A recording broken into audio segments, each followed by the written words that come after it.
আমি ছিলাম সবার পিছনে। এই যে আমার পিছনে কেউ নেই, এটা রাস্তা। তো আমি তো পিছনে একটা আওয়াজ তো পাবোই।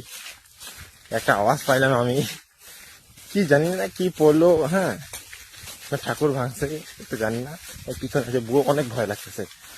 তো একটা টিপ করে আওয়াজ হলো, মানে এত জোরে পড়লো।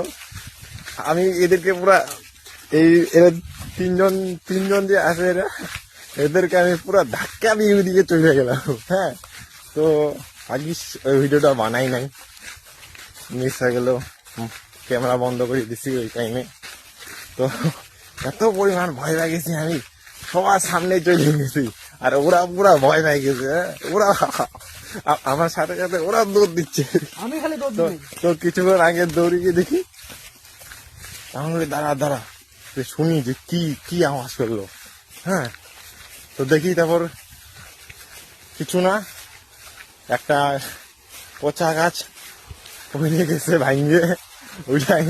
আর আমরা তো অন্য কিছু ভাইয়ে নিছি। হ্যাঁ, এত পরিমাণ ভয় পেয়ে গেছি, পুরো দৌড় অনেক জোরে। এটা আমি বানাইনি। আর আমার এই যে টিম লিডার, এই যে কি করতেছে এখানে,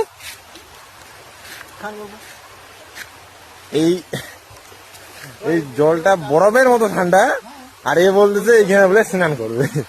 হ্যাঁ, আর এইটা কি কোথা থেকে জলটা আসতেছে কেউ জানে না।